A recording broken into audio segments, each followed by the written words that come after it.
že to skončí nějak v sobotu. Neděli a pondělí. Pondělí musím jen dnes dokladna. Se podívat na Havelovský prostě. Evening, ladies and gentlemen. I would like to welcome you on our actually second talks in English, and today we are really proud that we can welcome Paul Wilson, who is a big friend of the Czech underground. He was also a member of the famous music group and spent 10 years in the Czechoslovakia since 67 till 77 when he had to leave our country.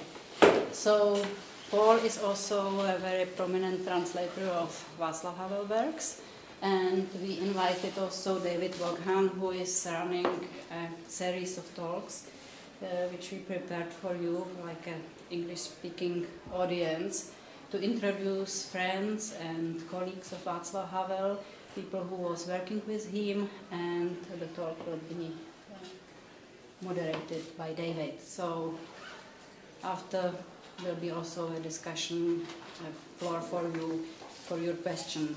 So the next talk will be June 11, and our guest will be Petr Kolář. You can take the leaflet, and also maybe some of you already know the book of Paul Wilson, which was published 2 years already. 2 years ago now, yeah. 2 years ago, the launch of the book was here in the library. It was crowded by people, and then police came because it was so loud. But today we have maybe 4 or 5 copies which could be sold here. So otherwise you can buy it in some bookshop. So Bohemian Rhapsodies, which are memoirs or memories of Paul Wilson for his experience in the Czech Republic. So, welcome. Thank you. Once a rebel, always a rebel. Police came round. The police always seem to show up. It's when we launched we finished the Plastic People record in Paris. This was in 1978. There was a big party in London, and somebody threw a bottle of whiskey out the window, and the police came, and I spent the night in jail, and then had to go to court. So it was just it's part of the goes with the territory. Kind of does. Well, it doesn't go with it's interesting. It doesn't just go with the geographical territory of Czechoslovakia, but it can happen anywhere. It can happen anywhere, exactly. Although under different circumstances, we actually, we won the case with the British police. So anyway. And well, I don't think one thing is interesting. I think that most of the people here actually also speak Czech as well. I think we're in an almost completely bilingual. We have an almost completely bilingual audience here, but nonetheless, we'll carry on in English. We'll carry on in English, yes, please. I know there are some who speak Czech. You're Czech, well, you've spoken Czech, even though you haven't lived here for 35 years. Is that what it is? Yeah, 35 years? I was 35 when they threw me out, so there you go. You don't need to do the maths. And one thing I start with is there used to be a typing error on the Václav Havel Library website. I pointed this out last year. I don't think the mistake's there anymore, so I don't remember as to why. And it described you as a translation of Czech. Oh, I'm a translator. That's not a typographical error, that's a big mistake. I rather like it though, because it conjures up an idea that if you translate people for 30, 40 years, maybe by a process of osmosis, you do actually slightly become them, and that you do turn into a translation, possibly of the people that you translate. And I was wondering whether that, to some extent, has happened. You translated Havel. Right. No, I'm definitely not Havel, and I'm not Shkoretsky, and I'm not Hrabal or Klima. But one thing does happen though when you learn a new language. There's every language has its own kind of physical dynamic, and when I'm speaking Czech, I use different body language than when I'm speaking English. Have you ever noticed which body language you use differently? Well, my wife, who doesn't understand Czech, says that I'm much more animated when I'm on the phone speaking to my Czech friends. It's kind of like there's more... Is it also that moment of panic that suddenly you're having to speak Czech? Well, I know that feeling. It could be that, but there's something. Somebody wrote a book on translation in which they put forward a theory that that language is physical as well as vocal, and that every language has its own kind of physicality. And so, in that sense, when I speak Czech and when I'm around, I feel that I've been translated, if you like, into this. Because I remember when I was working for the BBC, they would say, "Oh, it's a Havel story. Let's contact Paul Wilson. He's Havel." Right. You know, kind of, because Havel's English was pretty dreadful, and here was this guy able to speak very articulately about what Havel's saying in English. Right. I've had to do that kind of like, it's almost like a voiceover thing where they you know, you translate what he says and then you speak it over. And I suppose in that sense, I mean, and you know, to a certain extent you do become a spokesperson for the writer that you're translating.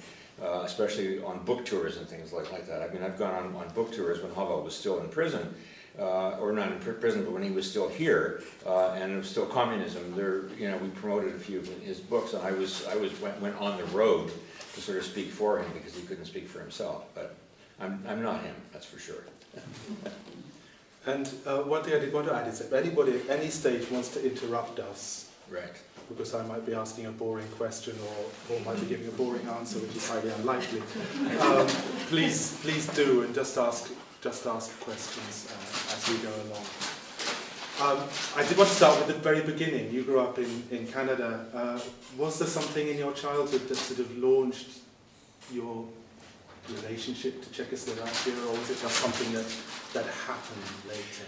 No, there was nothing in my childhood whatsoever that had anything to do with Czechoslovakia, and certainly nothing that had anything to do with translation. I mean, I know that there are children who want to grow up to be writers, and children want to grow up to be, you know, playwrights, or they want to grow up to be firemen or something. I don't think a child was ever born who said, "I want to be a translator when I grow up." It just doesn't happen. It's just like. And I actually didn't know very much about Czechoslovakia at all. I was kind of in the position of all those people who thought it was a far-off country that nobody knew much about, until I came to England and became much more aware of Europe and much more. Actually, no, there was a time. There was in university. I had a Don at the University of Toronto who said that he was taking a tour of people, and a tour of students, and he said, "We're going to Poland, and then we're going to Czechoslovakia. I'm going to take them to Czechoslovakia because I don't want them to think that communism is like what's going on in Poland." It was very tough here at the time. This was in 1960. And he said, I want them to see what real hard communism is like, and so he brought them to Czechoslovakia. And that was my first kind of inkling, I think, that there was such a country that had such a system. But then when I came to England, I learned a lot more about it, and one thing led to another, and here I am. So. And you were studying in North America in the 60s, from the stereotype of student life in the 60s in the States and in Canada is that probably there wasn't a great deal of work going on, and there was probably a great deal of smoking going on, a great deal of partying. I don't mean... I'm a little older than that. A little bit. Yeah, I went to university in 1959, I graduated in 1963, and all that kind of fun stuff didn't happen until the mid-60s. So I made up for lost time when I was living in London. I was in London at the time of the swinging London scene. The Beatles were putting out these great records, and the Who was just starting to play, and so it was the girls wore plastic, and it was a very interesting time, and that's when I experienced that kind of It was also still the London in a sense that George Orwell wrote about all those years earlier. Yes, it was. A great contrast between wealth and poverty. That's right. That's right. There at that time. Yeah, I lived in a very poor part of London for a couple of years. That was very close to where Orwell had lived, in Kentish Town. Mm-hmm. And when I started to read him, I realized that this vision he had of England under totalitarian socialism was actually pretty much what he was seeing around him. This kind of very depressed, dirty, kind of poor neighborhoods, and the threat of atomic war and all that. It was something that he drew from real life. When I came here, I talked to Czechs who thought that he was a great prophet, that he actually could see the future, but he was just looking around him. He was just observing and extrapolating from that. So. And Orwell has been one of your lifelong obsessions, I think, hasn't he? In a sense, he's accompanied you rather a lot through your. Right. I wouldn't say I was obsessed about anything, but he's definitely someone that's that I first read when I was probably 13 or 14. And looking for sex scenes. I thought it was all about sex. I have a photograph in my computer, which I can't show you now, but of a version of 1984 that came out in probably 1951 or 52, and there's this very woman whose breasts are kind of bursting out of her jacket, and there's somebody kind of leering at her. And was that Czech or English body language? I don't know. Yes, that's universal. But it was and that's how I read it. I went for the sex scenes, right? Because which you found on page whatever it was, 103 or 185, whatever it was, yeah. So.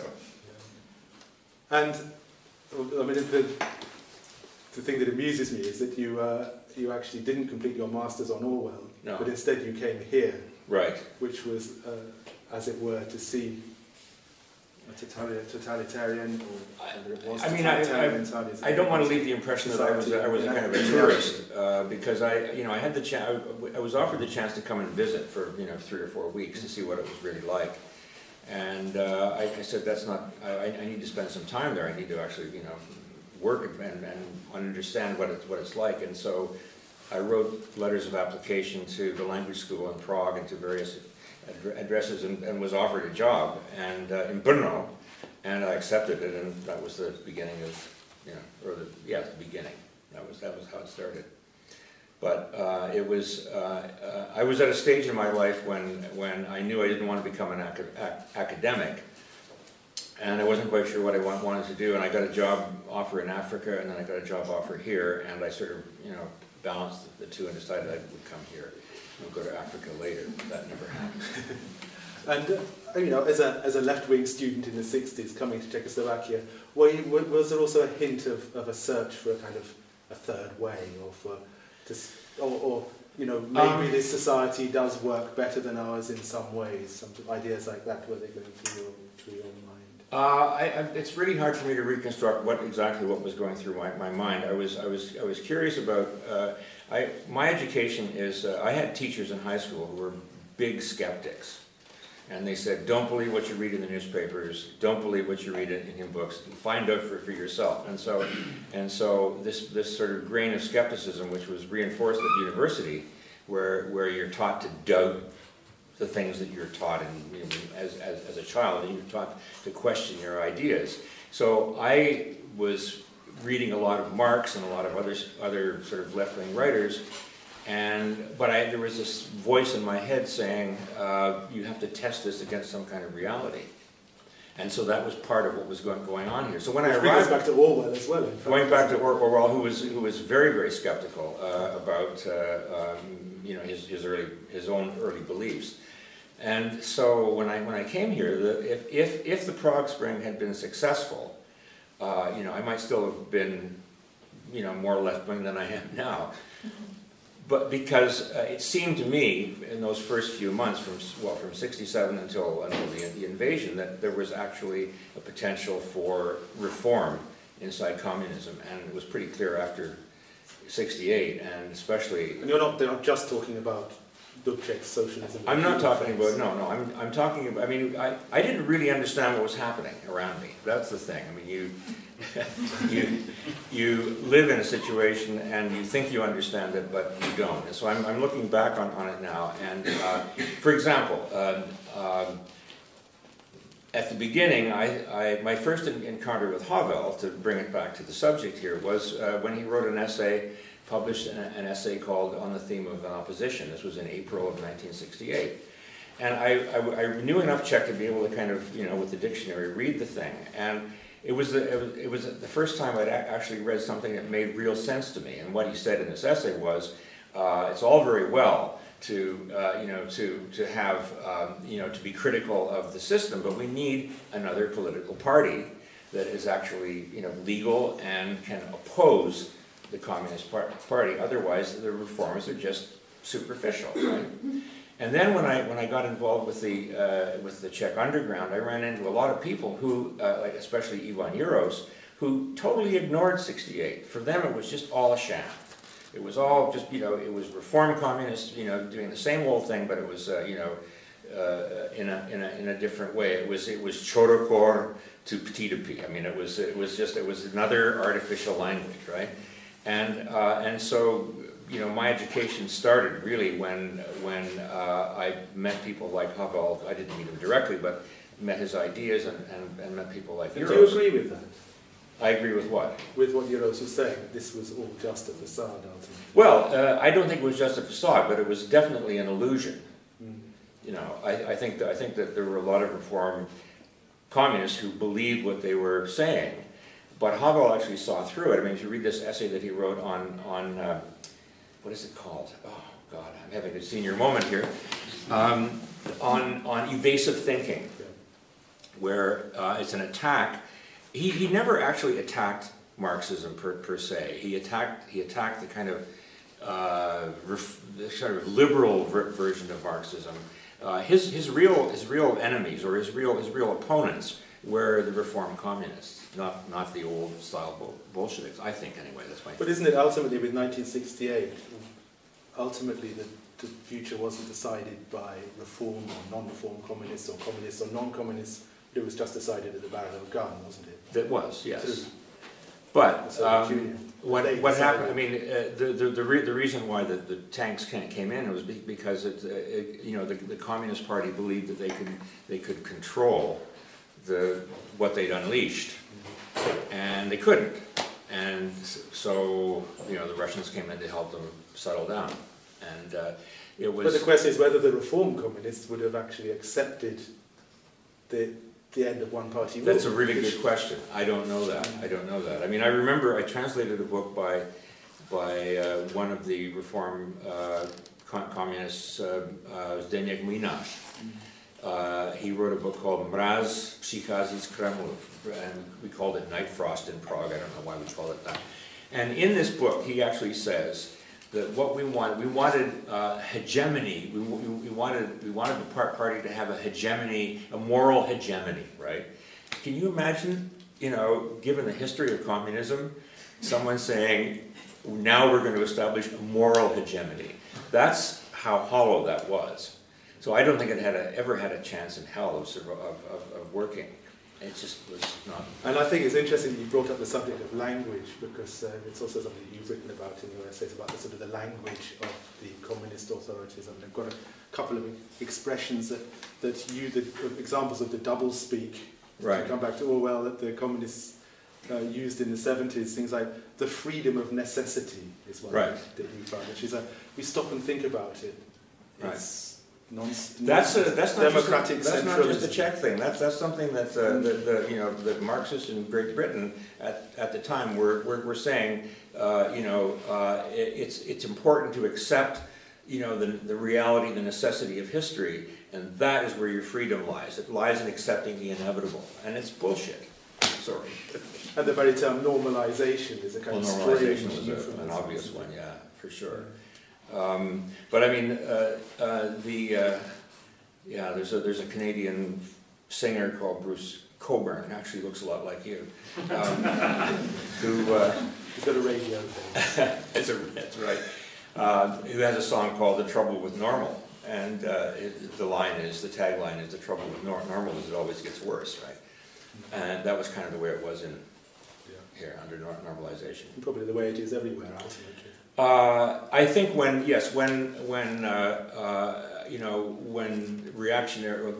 conservative forces try to take over and reestablish some kind of order, it always ends up getting worse. I don't know why that is. I mean, it's happening in Canada and the United States now. Adam Meekning has just published a book in English where he deals with that theme about you know what happens after the French Revolution is there's a restoration of the monarchy and so on. It's one of those sort of dynamics that happens, I guess, in history. And talking about this idea of the normal being a kind of, I suppose, an undesirable thing, it does bring us rather nicely to what the whole underground was about, because it was about not being normal, wasn't it, really?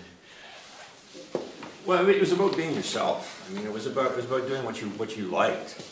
I mean, one of the great things about the Plastic People was that they started up in the fall of '68 when things were really bad, and it was, you know, the country had just been invaded, and they were starting up a rock band in a neighborhood in Prague.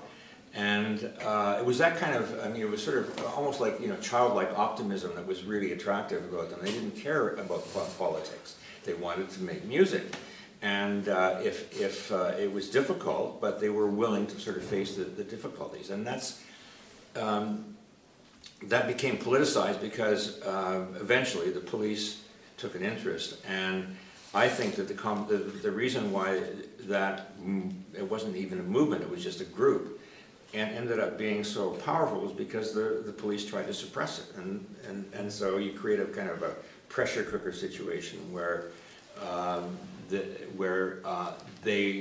if they simply ignored the Plastic People, that whole scene wouldn't have happened, I don't think. But they did. They sort of, you know, put them on the map. I mean, I was just looking at a few lyrics from the songs of the time, which here's one written by Bondi. Smash the pictures, burn the books, drive bulldozers through the theatres, nothing of value should remain, eliminate culture. That's a rough translation. Right. It's kind of, I think the regime kind of, unbelievably literal, weren't they, in the way that they're saying, oh, this is something that is, that is subversive, taking it at face value. I'm not sure that's Bondi. I think that's probably Knizak. Is it Knizak? Yeah, it's Knizak. Apologies. However, you know, Knizak, although he was never, I mean, he was arrested, but you know, he was part of that little scene. Although there was an interesting argument that went on all the time between the Plastic People and Knizak. Knizak thought that the Plastic People were a cafe band, Kavarinska kapela, and he kind of dismissed the whole thing as being sort of raw amateurism, and that was, but you know, his lyrics were really radical, but his band was not. It was his own creation, whereas the Plastic People was a collective creation, you know, presided over by Ivan Uros, who kind of kept an eye on it. But the thing is that, I mean, people have often said that Ivan Uros was a dictator, and he was you know, he was a Svengali, and he kind of molded the Plastic People to his own image. But the fact is that when he went to jail and he was gone from the scene, things got bigger. I mean, it was he set something in motion that had its own life, and that's great. And when did you become part of all that?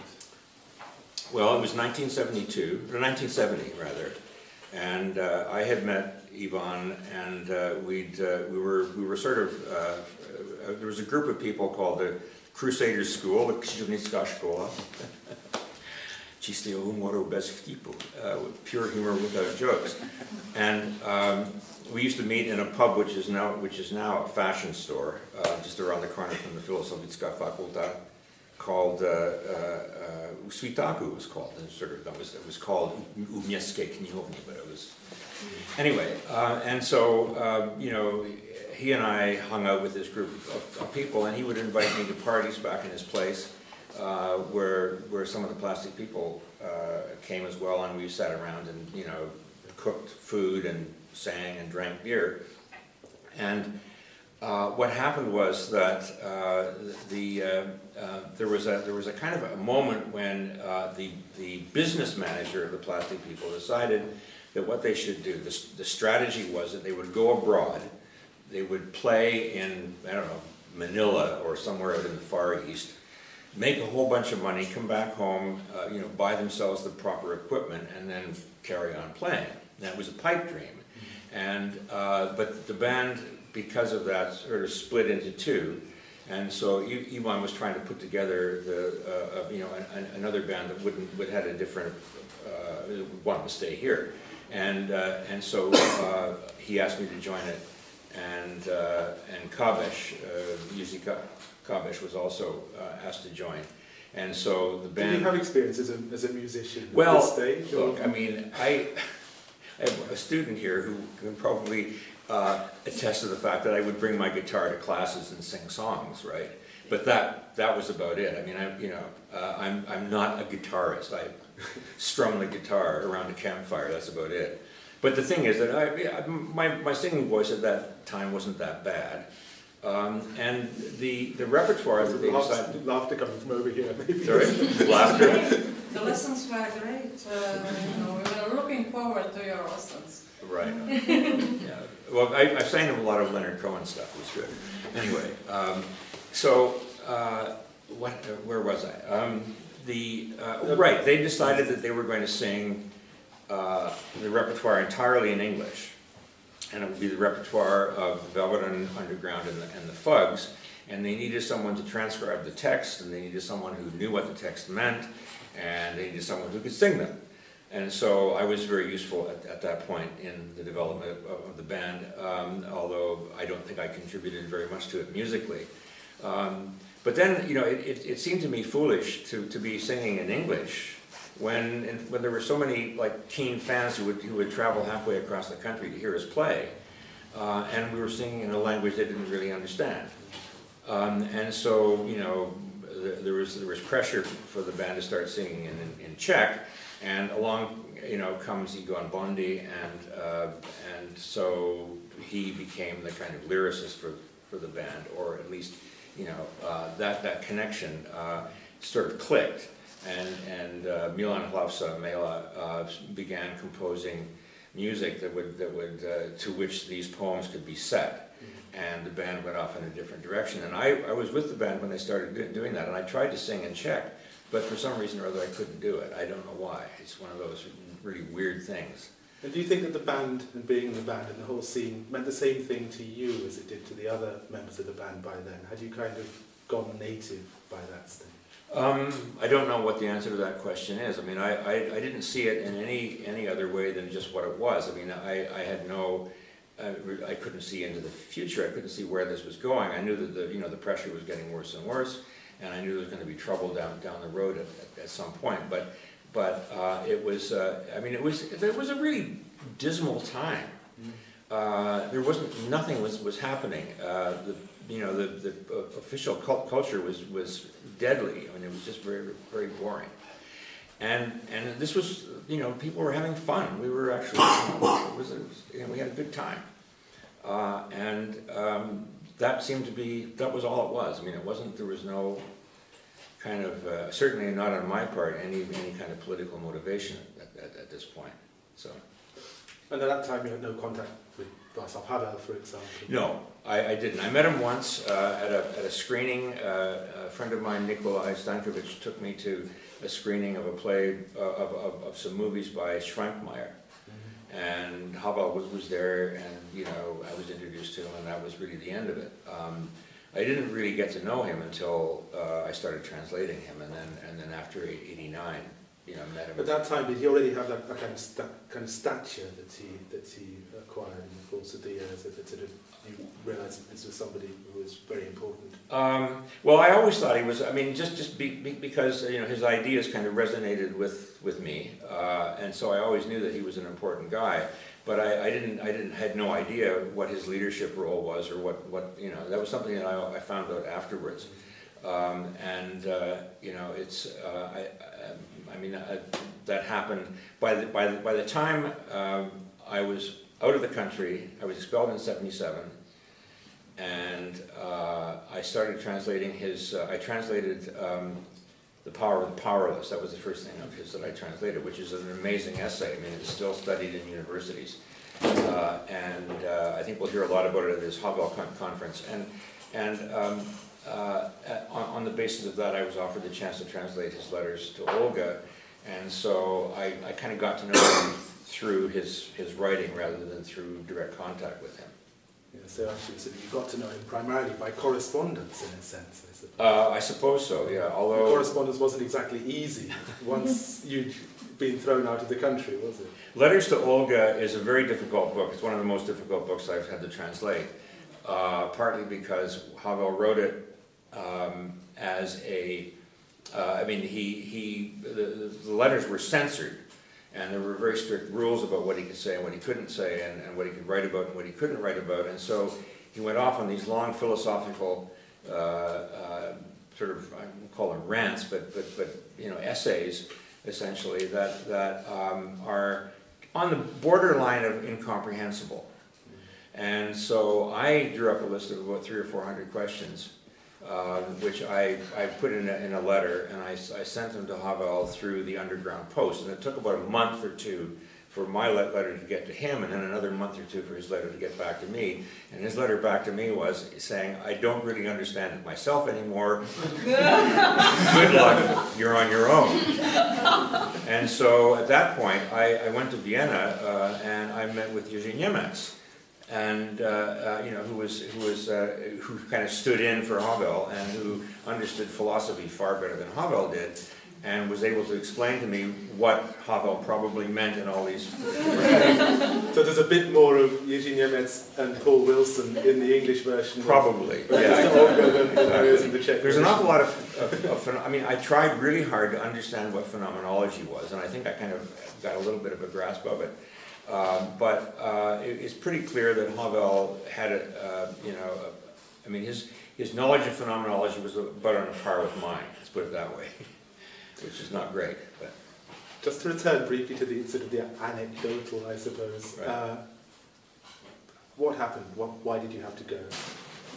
Well, it was what happened was that there was first of all, they arrested you know, 17 or 18 people. Not just in the Plastic People, but in other musical groups that were there in the underground. And there was a trial, there were 2 trials actually. But in the meantime, let me back up a bit. Havel and Euros actually met at a certain point in, I think it was March of 1975. I think it was March 75. 75, 76, I can't remember. Anyway. March 76, and they had actually met a couple of times before, but only in passing. And they had this all-night session where they drank a lot of wine or beer or whatever. And Havel read some of his text to Euros, and Euros read some of his text to Havel, and they listened to the music of the Plastic People and other groups in the underground. And Havel suddenly understood that what was happening in the underground was actually a realization of one of his basic ideas, which is that you cannot stop society from actually functioning. You can put a lid on it, but you can't stop it from, you know, bubbling up. And so there was this kind of funny alliance that happened between Havel and Euros, even though they probably didn't trust each other 100%. I don't mean trust in the sense of, you know, is he working for the other side, but they weren't really sure that they understood each other. And then, and Havel was scheduled to come to one of the underground concerts, and just before it happened, this is about 3 weeks after they first met, and I think there's a connection here, the police rounded up, you know, all these people in the underground. And that was the beginning of and then Havel and his people sort of kicked in to their defense. A lot of the people who were arrested, all but 7, were released.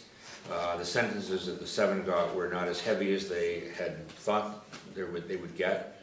And so the success, quote unquote, of that effort led to the foundation of Charter 77. So that there's a connection there. You know, it's not just me seeing it, a lot of people saw it immediately at the time that there was a connection there. Have you seen the STB file on you? Yes, I have. Is it interesting? There's some interesting things about it, yeah. I mean, the file that I have is very thin. It's only about 30 pages, and And disappointingly uninteresting. well, I thought that they would be watching me like a hawk from the time I first arrived in '67, but apparently if they did, and if there were files, they've destroyed them or found them uninteresting. But they, at a certain point, it was again in the early 1977, when the word came down from somewhere that they wanted to take a look at me. And taking a look at me means following me around, tapping the telephone, doing all this kind of obvious surveillance. And then at a certain point, the knock comes on the door, 5 o'clock in the morning, they take me down to the police station, and I remember very vividly thinking, okay, so they put me into this Chester Troika, and we drove along the Nabřeží, and I could see the whole skyline of Prague, and it felt, you know what it feels like when you're leaving a place and driving to the airport, and you'll never see it again. That's how it felt. I thought, okay, I'm out of here. Like they're not gonna, I'm never gonna see this again.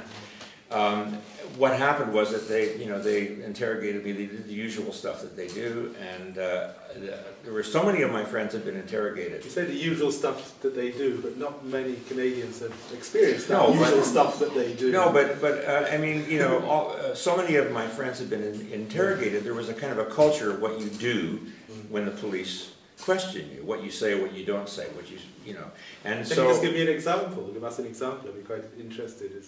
Well, gosh, if you go to this museum, if you go to Libri Prohibiti and you ask Gruntora to show you the Samizdat pamphlets that were put out around the time of Charter 77, giving you instructions on how to behave. These are your rights. They have no right to do this. They have no right to do that. And so I had read these.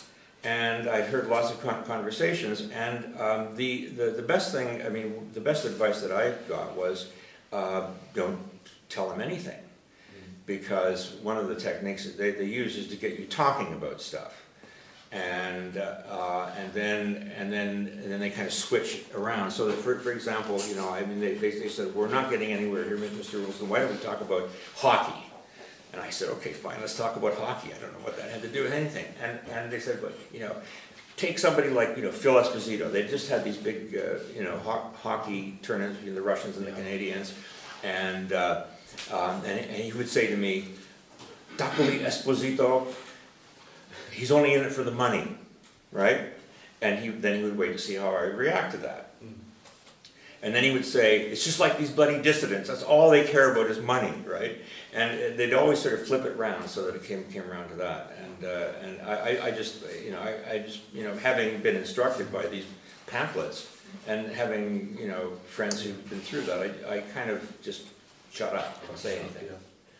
So that's why my file, maybe that's why it's so thin. But okay, you asked what was interesting about it. The other interesting thing is that the most accurate information that the police got on me did not come from informants. All the informants that they had who were telling them about what I was like, we were completely off base, and probably deliberately. Probably they were trying to mislead them somehow. The most accurate information came from Bugs. So I had a conversation with Peter Pithard at one point, and we walked out of his flat into the hallway. And we had this conversation about an interview that I wanted to do with him about Charter 77. And it's all there in the like word for word, this conversation that we had is there. So the kind of the technological side of it was, of the operation was good. Using informants was totally a waste of time. At least in my case it was anyway. And so eventually you had to leave. Yes. And I'd really like to get onto the question of translating, because you've spent so many years, half your life, translating many of the writers, the best writers, Czech writers of the second half of the 20th century, just all the big names, Havel, Klima, Hrabal, Škorecký, I'm sure you could name half a dozen more. No, that's really about it, but that's enough. And you say that you started with The Power of the Powerless. That was one of the first things of Havel's. Well, the first thing of Havel's that I did was that. The first like serious translation that I did, when I was living here, I translated stuff by Euros that was published in the West and in sort of art magazines and so on, because he was an art critic. But I'd never actually translated fiction. I'd never translated anything serious. Shortly after I was thrown out of the country, I was approached by a Canadian publisher who brought me The Engineer of Human Souls and said, "Would you translate this?" And I said, "Sure, I'll do it," because it was a job. And I got into this. I mean, that was a huge. It was like a university course. It was like getting a degree in translation. It took it's me like a book that's got everything in it. Well, it's got everything in it. It's, you know, the Nazi period, the communist period, the Nazi jargon, the communist jargon.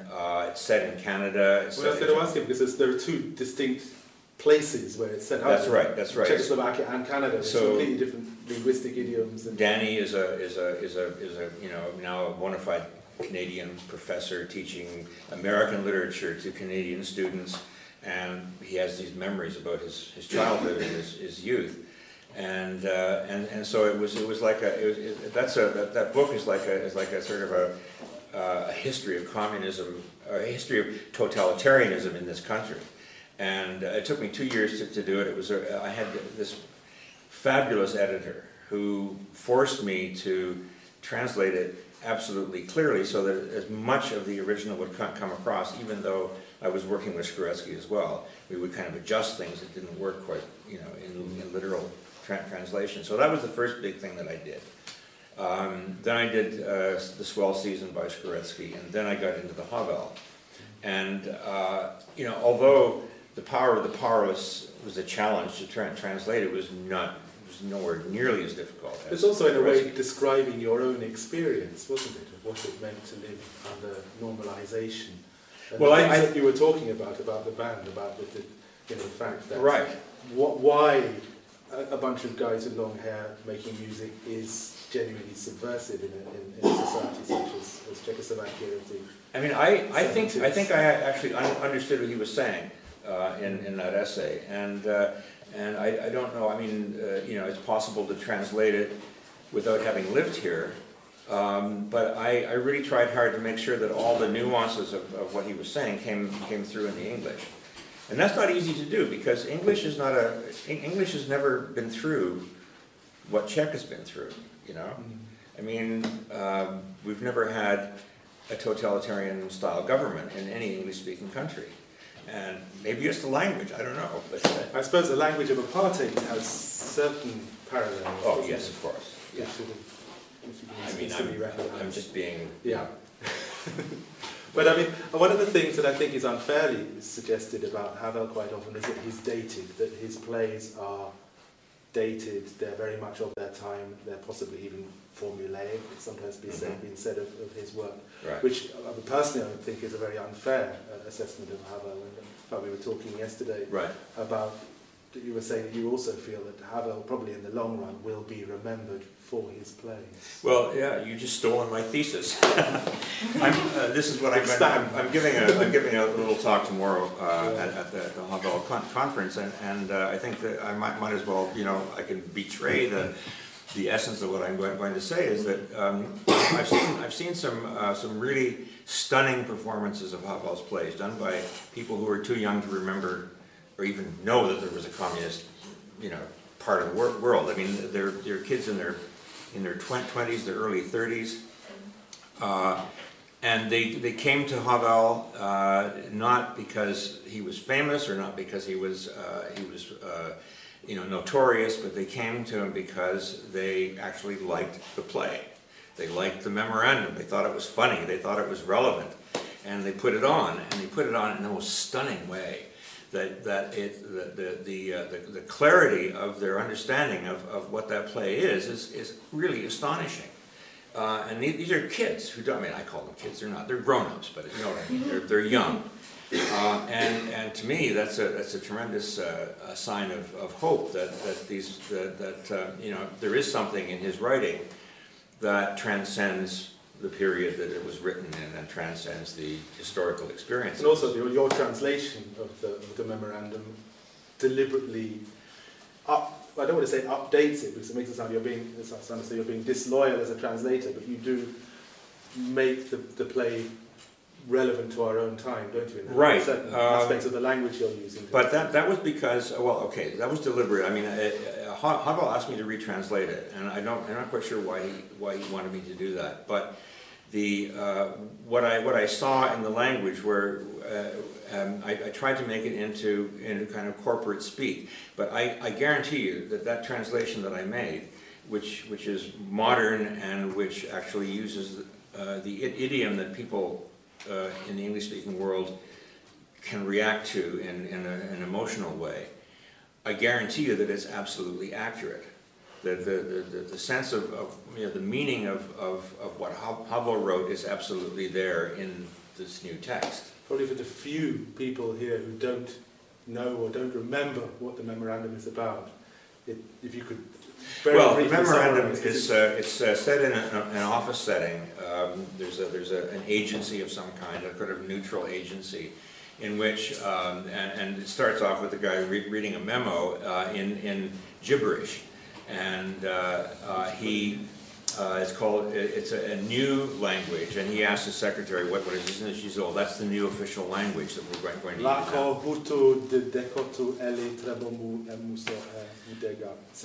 That's how it starts.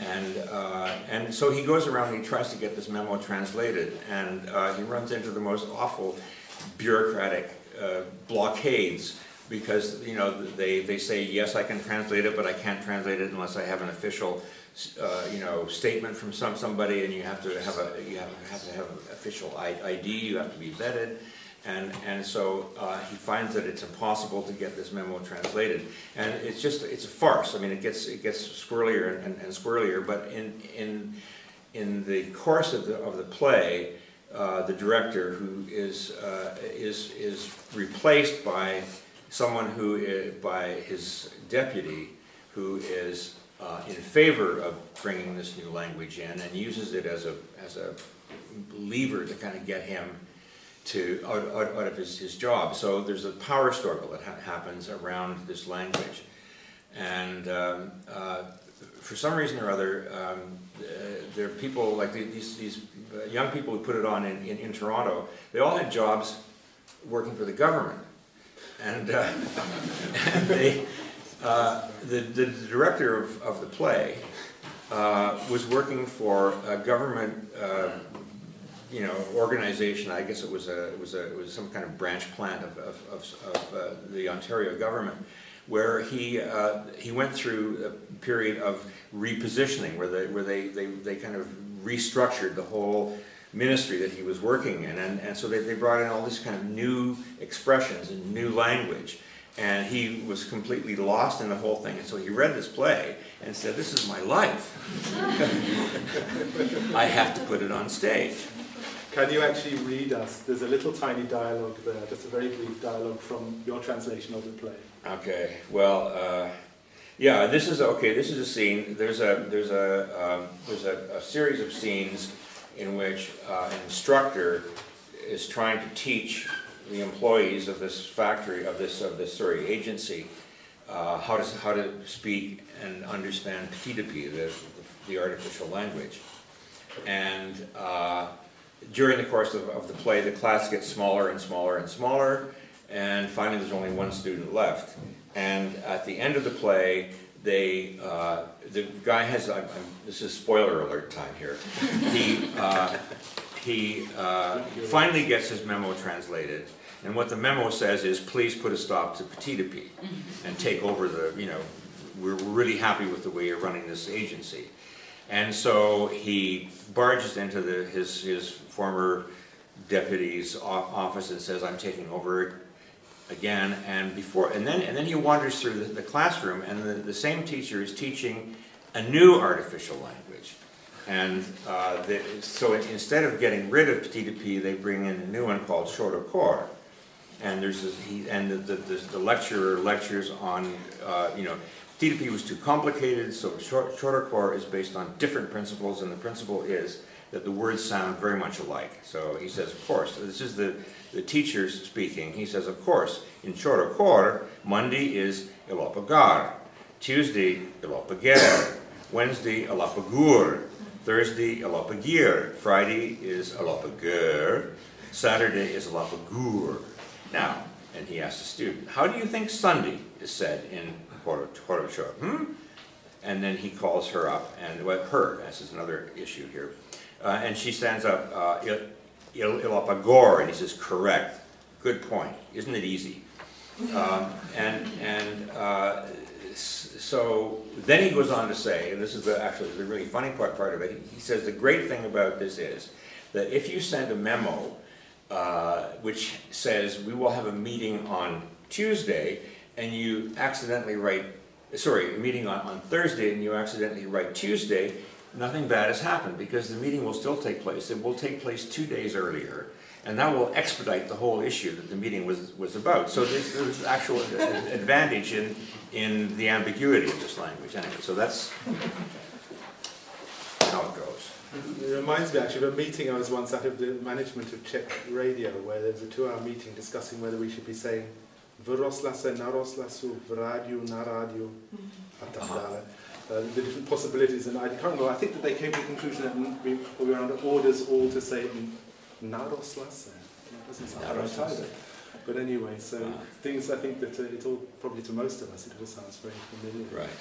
And I mean, Paul, I was lucky enough to work with you a few years ago on a play called Guardian Angel, which is Havel's radio play, right? I think it's Havel's only radio play. Right. It's just a 20-minute play that's actually never been translated into English, so we decided to put it on as in English, and you translated it. It's another sort of classic bit of mid-60s Havel, isn't it? With this. Well, yes, it is. I mean, it's a play about someone hears a knock on the door, and this man arrives and seems to know everything about I guess he's a writer. I'm not sure who the character is, but it's a very creepy play because the guy's obviously an agent of the state. And if you were writing the play today, the policeman would have to do would be Google the writer and find out everything he knew. So anyway. I mean, that's one of the things that's interesting about the play, isn't it? That he knows more than he could possibly know. That's right. Yeah. But in fact, in today's information culture and today's surveillance culture, it's actually probably, if anything, easier to know vast amounts about somebody than it was in totalitarian normalization Czechoslovakia, which is it's slightly unnerving, isn't it? It is. I mean, the secret police were very inefficient. I mean, just looking at my own records, you could tell how inefficient they were. And it is true that you can find out just about anything about people now, and it's kind of scary. The scariest thing of all is that people don't seem to care. That's what really bothers me. They don't care about the invasion of their privacy by electronic means. So anyway. I mean, do you think it is the same thing, effectively? I mean, obviously. Well, it depends on how it's used. Mainly it's used if you want to get rid of a political enemy. You find out something, you find out some dirt, you dig it up, you publicize it, and the person's career is in ruins. So I mean, it's a potent weapon if you want to destroy somebody without actually assassinating them. So. And I've been recently, I spent time in Germany. It's interesting that ever since the German Chancellor was bugged by the United States, what's it called, the SIA? SIA? CIA. No. NSA. Oh, the NSA, right. NSA. Yeah, of course. It's become a big issue in Germany, which is interesting that these things can become. I think people in Europe are more sensitive to this because they've had the experience of living in a police state. The Germans, certainly the Czechs, everybody has. Whereas, in our part of the world, we don't. I mean, a police state could kind of creep up on you and you wouldn't know what's happening because the signals are not being interpreted in the same way. But that's a huge topic. It's another story, but I mean, but you're a political animal, and I mean, I can see that at least I think you're a political animal. I don't think I am, but I mean, I'm not. You're not an apolitical animal. No, put it that I'm interested in politics, but I'm not a politician. Let's put it that way. I have no political skills whatsoever, but Because one of the things when we were talking yesterday, you said that you were worried by the extent to which American politics is becoming ideologized, if that's the correct word. Not just American, also Canadian. You know, we have a conservative government now that is unprecedented in the country's history. I mean, they're undermining the very notion of an independent civil service. They're undermining the very notion of independently run elections. I mean, elections in Canada are run by an agency called Elections Canada, which is totally independent from any party or any government. And they're trying to undermine that. They're passing laws that actually undermines the independence of the people who run the elections, which I think is very dangerous. Are they doing it deliberately, or is it just sort of an accident, a slip into the controls and so on? Okay. I think they're doing it deliberately. I honestly do. The saving grace is that we have an electoral system that will allow us, the electors, to just get rid of the buggers right away. I mean, this government, I hope, is doomed because they're getting so many people upset by what they're doing that people will simply vote against them and they'll be gone. That's it. But in terms of, for example, control of language, I mean, it's interesting that just last week there was a law passed in Russia that actually bans the use of what's considered vulgar language in the media, in theatre, in films. Books that are published using certain swear words have to be published within, you know, wrapped in plastic with a warning. This, on the contrary, seems to be increasing the popularity of the Russian president. Don't ask me to explain that, but I mean, this business about you know, vulgar language has been and it's been a constant in North America. I mean, and in the English-speaking world for the longest time. I was studying George Orwell. At the same time, I was studying the writing of Henry Miller, and almost all of his books were banned in Great Britain. They could not be published, they could not be imported. The British Museum had a special collection with a call sign CUP, which was all the stuff that we, and you couldn't get to see this collection unless you had a special letter from your professor saying, you know, you are allowed to go in there, this person will not be morally damaged by reading all these sex scenes, right? And that's been gradually whittled away, not by any law that's been passed, but it's been whittled away by court case after court case after court case. You know, the Americans won the right to publish, and the Brits won the right to publish Lady Chatterley's Lover. They won the right to publish Ulysses, which was banned for a long time. Nowadays, there are certain television channels where there's no restrictions on language whatsoever, although in the mainstream media, they still beep out vulgar expressions. So someone will say, "What a beep," and then, you know, go. So it's, but it happens, like there's the idea of a government passing a law saying you can't do that would be totally anathema to us. I mean, it would just be like, you know, you can't do that. That doesn't mean to say that we're not puritanical, right? But it's not. It's regulated differently. And it brings us back actually to your essay on Orwell, which I love. I've read it several times. Where you at the end you point out that the scene, this subversive scene, right, in 1984. Is that very innocent and rather sort of old-fashionedly described sex scene where Winston and Julia go off to the depths of the country, and there's this very innocently described sex scene, which is the most subversive act that can possibly be done in a society. Isn't it? Sort of the pleasure of love and. But when I read it when I was 14 years old, you couldn't read that stuff normally, right? This was like something. Here's a story. Let me tell you a story, which I didn't experience myself. But there's a similar sort of thing happened here in the rock and roll scene, the big beat scene. I was talking to somebody who said that he went to see a singer. Maybe it was Mickey Volek or somebody. I'm not sure who it was. And he said, you know, it was in Lucerna.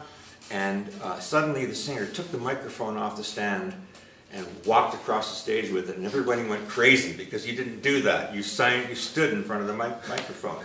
Then, a couple of weeks later, he went to another concert, and the singer actually dropped to his knees and sang from that, and it was totally revolutionary, right? And it's that kind of thing where, if something is suppressed and you break out of it, it becomes more revolutionary than it would normally be. So. And jumping to another subject again, you have translated Havel, and you're translating him at the moment again. Yes. And I'd like to ask you about Havel. So Havel is famously difficult to translate into English. Right. I don't know what to say about it, except that I'm translating a Havel, a series of Havel stories that he wrote in the 1950s. It's called, in Czech, it's called Inzerat na dům, který už nechci bydlet. And several of the stories began life as prose poetry, and so this was a very early period in his life when he was writing mainly kind of short, prose poems or long kind of epic poems like Bambino di Praga or Krásná Poldi, and part of the difficulty is that a lot of the poetry or the poetic elements in his writing remains in the prose, and when you translate it into English, it seems very strange because it's like a foreign element there. The other thing that's difficult about it is that it's written in the 1950s, and it's kind of like there's no direct reference to the politics. But the atmosphere is really different than anything I've ever had to translate before, and I'm not sure how this is going to come across. This is a real problem. The third thing is that he's notoriously difficult because he makes up words, and he writes, he reports conversations that he's overheard that are kind of funny in a very Czech way that doesn't really translate well. But the main problem is, and for me, is that he's these stories, 4 of the 7 stories are set in Kladno, in the ironworks, and he's describing these people working, doing a job, and it's all in slang.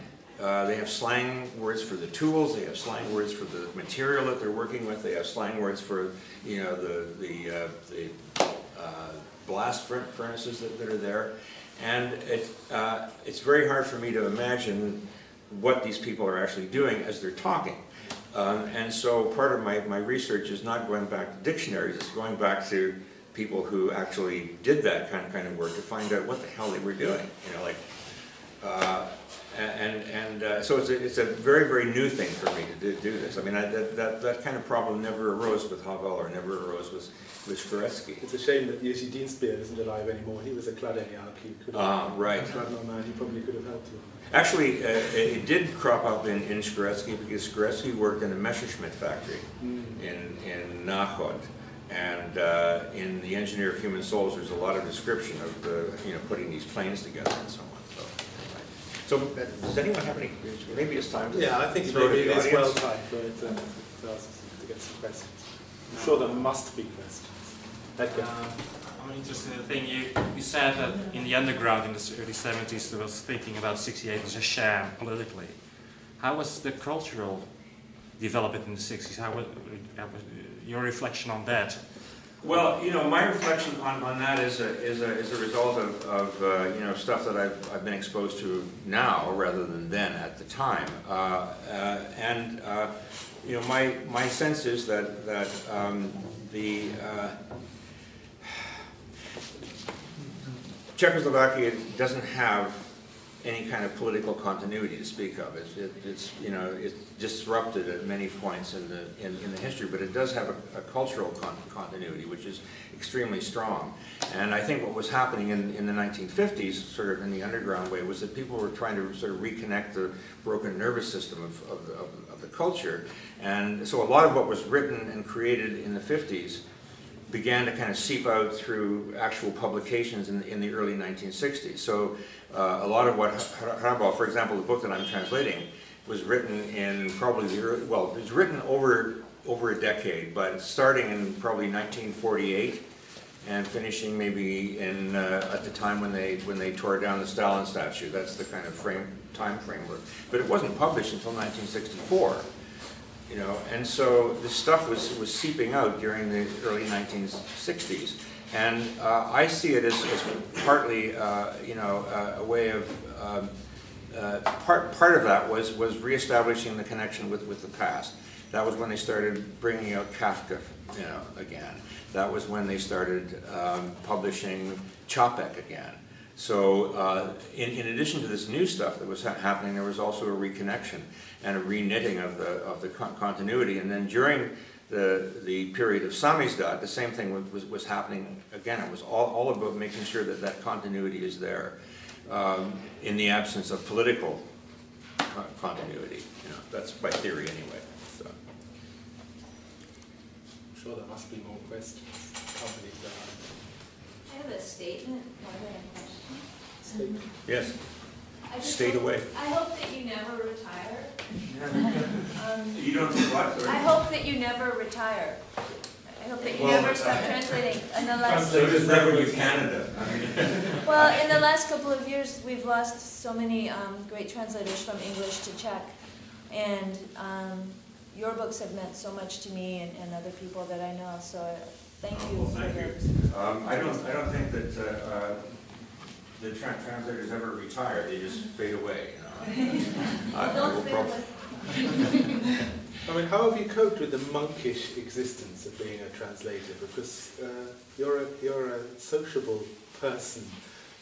I do it in bits and pieces. I mean, you know, I'm a sociable type, and you know, there were times when I was working on, especially the early days, when I was working on these big books like The Engineer of Human Souls or like Letters to Olga, where I would kind of you know, squirrel myself away for hours and hours at a time. But then I'd go out and, you know, listen to the latest bands. I mean, I would, you know, I had a social life as well.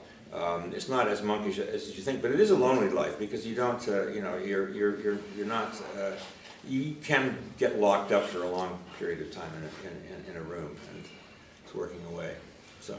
I'd just like to do a little plug, actually, quickly. Last year, Paul, for his translation work, was given the Jerzy Tajna Prize. There have been 3 prizes given so far, all the last 3 years, always to translators or to people who are primarily translators. Right. One of them was Ruth Bondy, the other one was Andrzej Jagodziński, who translated into Polish, or translates into Polish. This year, the award's being given tomorrow to Peter Demets, who's done an enormous amount to promote Czech literature, both in Germany and in North America. Yeah. So there is at least a little bit of acknowledgement of translators and their heroic work, which is being mravenčí práce. It's a like work. I don't know how to say it in English.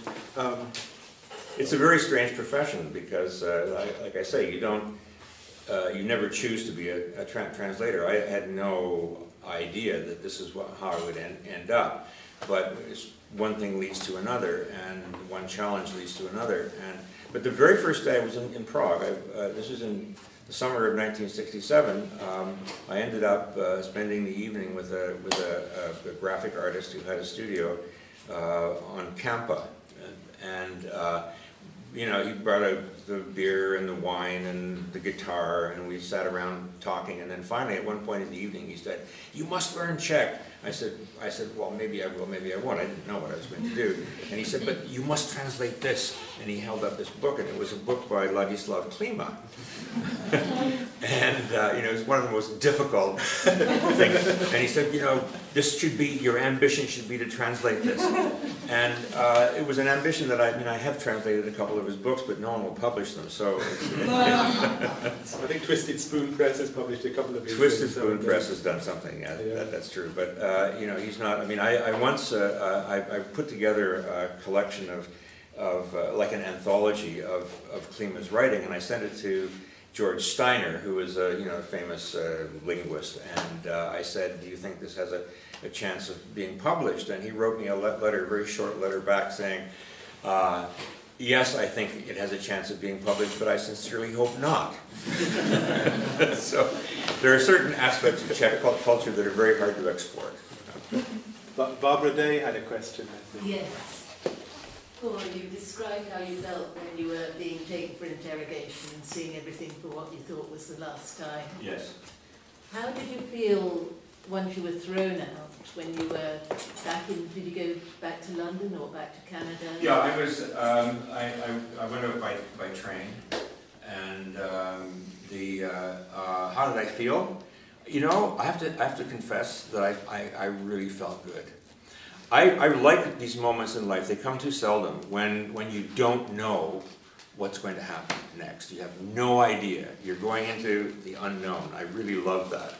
And being thrown out, I had no money. I had no prospects. I had no idea whether I'd ever see my now ex-wife again. And I felt pretty good. As sad as it was kind of like a liberation. That's a horrible thing to confess, isn't it, in this company? But that's the way it was. Barbara, did you have a similar experience? No, I didn't, because I was just thinking that, well, I was here during the invasion, and we had to leave very quickly. We weren't actually thrown out. We were advised by the embassy to leave. Yes, they wanted, the police who interrogated me wanted me out within 24 hours, but then the people in the passport division of the police said, this is crazy, you know, give him some time to get his affairs in order. He's been here for 10 years, crying out loud. We can't throw him out.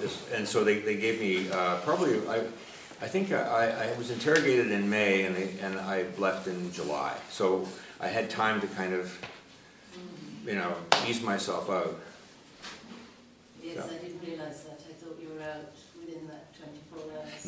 No, it wasn't. I mean, there would have been a different feeling if that had happened, but I had time to sort of prepare myself mentally for going out. But I still felt that very kind of strange sensation of not knowing what was going to happen next. It reminds me, actually, you've written sympathetically about the fate of Sudeten Germans who were expelled under not entirely different conditions after the Second World War. Do you think that's partly because of your own experience? That's a good question. I don't know what the answer to that is. I don't think I identified with them in that sense, because my circumstances were very, very different. I'd made a contract with myself when I first came, and I didn't know the first thing about communism, but I kind of felt or suspected that at some point the police might, you know, come to me and say, you can stay here if you cooperate with us. And my contract with myself was that I would always say no matter what the circumstances were. And that's exactly what happened in the interrogation, essentially. They were saying, you know, tell us about your friends. And I refused, and that was the end of it. So I was aware, this is why I felt when I was going down that, you know, on the embankment, that I was saying goodbye to the country, because I knew that was the end of it, you know. But I don't think it has anything to do. The German situation that's a whole other really interesting question about Czech politics as opposed to Czech culture, where again the politics are not very smart, even though the culture is. I mean, it's a funny thing in this country, and the Czechs never actually figured out a way of organizing a country in which there are large minorities living side by side with different languages, and it's too bad that happened, but it did. So. Yeah. You had a question as well. Sorry, can I just add a little bit, or ask another little bit? Did you feel that you were going to continue to be linked to Czechoslovakia, or did you think now's the time for another adventure? I had a few immediate obligations that I had to fulfill. I mean, to myself again, and one was to make sure that the Plastic People music got published somehow as records. And so for the first year or two, I spent a lot of time, working with other people trying to get the music put onto vinyl in those days. And so, you know, we brought out the first big record that had actually a book in it. That was really, even now, if you go back to that book, it's a pretty good picture of what was going on in the musical underground back then. And then when I went back to Canada, I put out a few more records, and then the translation started. So I really didn't leave the country. I mean, I left the country physically, but definitely not. And at a certain point in the late 1980s, I said, enough of this already, you know. And I tried to walk away from it, but then 1989 happened. And I got back into the country, and a whole new chapter of Czech history began, and I couldn't walk away from that very easily, because it was just, there was too much a part of me at this point, and so many people that I knew had given their lives over to making it happen. So it was, yeah. I've tried a couple of times to walk away from it, but it doesn't work. You can't just leave it on a park bench, you know. And here you are again. That's right. Here I am There was again. another question there. I have got actually but very brief and not connected. One is about translation. I would just like to make the point that Joseph Zboretsky, the only big literary prize that he got by the Governor General in Canada was because of your translation. He got it for the Engineer of Human Souls in your translation. Yes. Yes. And the Governor General of Canada doesn't give his or her, whatever, prize for translations, but yours can. It doesn't. It gives a translation prize, but only if your translation is into or out of French, because it's our other language. And so that was Joseph's prize, you know. But it's an interesting book because it's you know, there've been a number of people who've actually said that this is it's a real Canadian book. It's not a book by, like, we have a lot of writers in Canada who write about their, you know, India or somewhere else. And this is one of the first books that was ever written by an immigrant who actually manages to bring his experience from the old country into his experience in the new country. And so it's in that sense, I see it as a real Canadian book. You know, it's very Canadian. And even though it's very Czech. There are two very different sort of linguistic registers in the book, aren't there? There are a lot of different linguistic registers, and they were almost impossible to capture in any satisfactory way, because there's, well, again, you know, we haven't experienced that kind of government, and that kind of government produces a way of thinking and a way of speaking that you have to kind of find a way to reproduce, or at least convey somehow, you know. So, yes. I'm curious. I'm sure there's a lot of people that could answer this question for me, and I'm sincerely the one I'm supposed to ask questions to. I'm going to ask you. How qualitatively different is it to translate backwards from English into Czech? To translate what? To go from English to Czech. Well, I couldn't do it myself. Why? Because it's not my first language. I don't have anything like the kind of sensitivity to nuance and so on I can write in Czech. I'm not very good at it, but I can write Czech. But when I translate, I mean, I have translated a couple of things actually, but they're usually kind of you know, very short and not very literary. You know. I see. So it's a level. It's a. You know, it's like, you know, Zboretsky eventually ended up writing quite a bit in English himself, but never fiction. He always wrote fiction in Czech, but he could write essays in English perfectly well, and they would stand up. I mean, they wouldn't need a lot of editing, because I've been his editor as an essay writer, and I think it's because you know, the fiction part of it is so closely connected to his own background, his own experience, that he can't really, even though his command of English was incredible, it wasn't that incredible, right? And it's the same with me. I couldn't possibly, there are certain things I just couldn't do, and I couldn't translate something from English into Czech, I don't think. So wasn't Two Murders in My Double Life written in English? You know, I don't know the answer to that. I've got a feeling that somebody translated it, but maybe not. I honestly don't know. That book was a funny book because Dena and Joseph wrote it together. They wrote, you know, he wrote a chapter, she wrote a chapter, and it's a funny kind of you know, constructed book. I don't know. I think it was translated though, but I don't know who did it. It wasn't me. Gentleman in the back. Also, I'd like to ask you about translations. Do you approach the publisher with a book to be translated, or do publishers approach you? Well, for the most part, publishers approach me. I'm not very good at, you know, promoting whatever it is. I think in a couple of cases, once I've established a connection with the publisher, then I've been able to suggest things to them. But for the most part, they've made the decisions. I mean, in the case of Havel, I was sent by the New American, as it's called, New Directions. I was sent, you know, 3 or 4 books by him, and they said, you know, okay, would you read these books and make a recommendation? That's about as far as it goes. I recommended that we translate Nizhny Barbar, but they said, we'll do that one next. It's worth pointing out. Would have been a lot easier to translate than this one, that's for sure. It's worth pointing out that we've got Edgar de Bruin here, who has done an enormous amount in getting Czech books translated and published in English and other languages. I don't know if you want to say a couple of words yourself, maybe.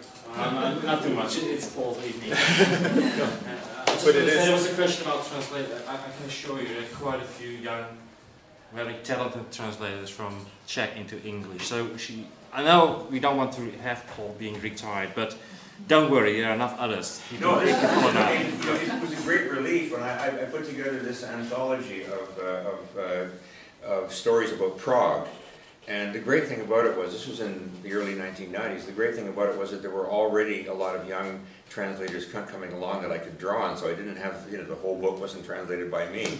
Well, some of the things were written in German, but no, it's very exciting for someone like me or someone like you to see how many young people are really good and coming along, you know. It's going to get even better because you just say, look in Prague. Prague is full of lots of bilingual kids. I can see at least several of us here. You know, Tony's there, who's got bilingual kids who are all going to grow up and will be potentially fantastic translators. Well, I don't know. I mean, here's the funny thing about translation. You know, it's not a natural activity. Yeah. I learned Czech without any reference to English. I didn't learn Czech with a dictionary in one hand. I learned Czech by listening to it and copying down words and, you know, and feeling my way into it. And I learned it orally, not through books. And when I started translating, it was really difficult to make the connection between the English, which is in one part of my brain, and the Czech, which is in the other part of my brain.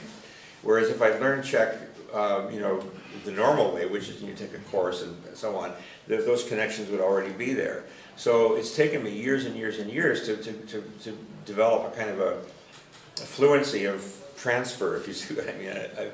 It's almost as though somebody did an MIR survey of like a brain scan of somebody translating, but it was so crude, so primitive, that it didn't tell you anything I didn't already know, which is that you have you know, languages reside in different parts of, physically in different parts of your brain, and the act of translating back and forth is making those connections. A friend of mine, Jaroslav Kozan, who translated a lot of Kurt Vonnegut into Czech, and was very, very good at translating, he had a stroke a few years ago, and ended up not being able to speak Czech, but still being able to speak English, which tells me that the part of his brain that was zapped was different. I mean, the languages were different. They were in different places, physically different places.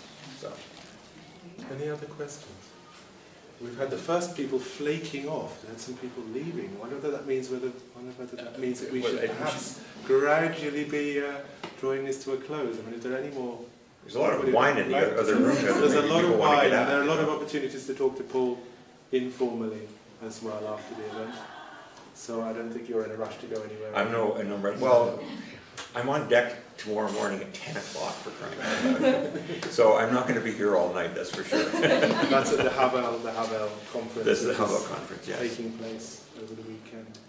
Anyway, thank you all very much indeed for coming, and thank you for